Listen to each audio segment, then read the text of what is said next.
To finish my final recommendations for the sprint, I don't want anybody to lose any points on the sprint, but I will deduct points if the requirements are not met. So I am telling you in advance of the things that I've noticed that were problematic when I did my feedback session.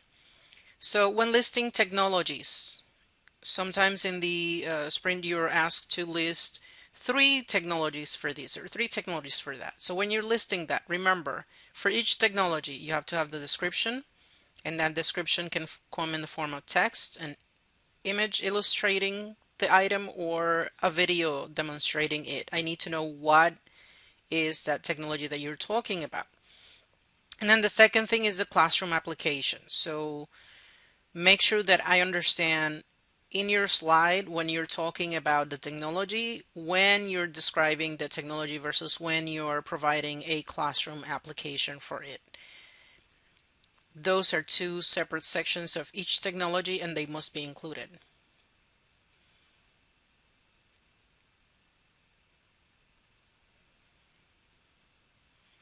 When you're talking about PowerPoint, Prezi, Wikis, Google Docs as collaborative tools, you're actually forgetting the collaborate part. So you're telling me about regular features of, for example, PowerPoint.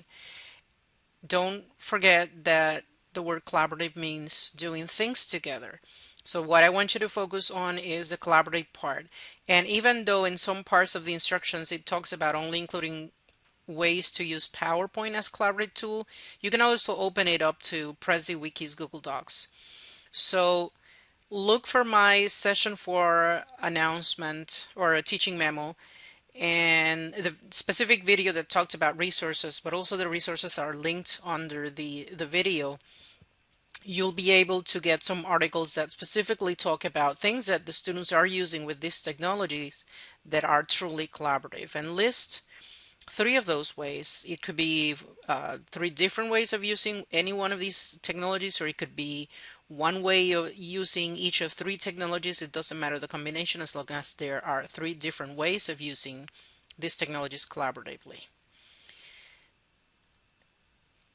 And then one thing that I just noticed, sometimes in your discussion of the collaborative technologies for teachers, you did focus on technologies for your scholars. So you were discussing how to use collaborative technologies with your scholars. We already did that. We already talked about how to use technologies for scholars all term long. At this point, when we're in domain 4, we're talking about how to use it as teachers. So collaborative technologies for teachers do not talk about how to use them with scholars. Rather, think about using technologies when you're collaborating in performing the professional responsibilities that are not teaching and learning. And so, for example, using technologies for meetings, using technologies to co-create documents, whether they're instructional or administrative, using technologies for communicating with parents regarding the progress of their kids. Any of these other responsibilities that you have that are not teaching your students, how can you use technology to collaborate with other teachers to perform those duties better, more efficiently, more effectively?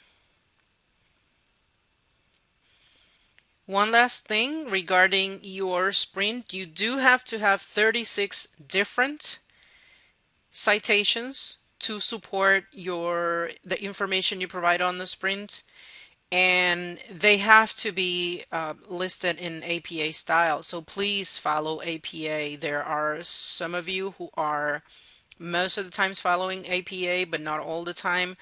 I have included elsewhere in one of my few announcements a link to resources that can help you cite properly when it comes to documents that are not text. For example, videos and other types of electronic documents. So use APA when you're creating your reference list, and make sure you have a separate list where I can see all 36 items listed together. So good job in embracing technology for professional collaboration, and here's hoping that you will be able to do the same with your professional responsibilities and professional development.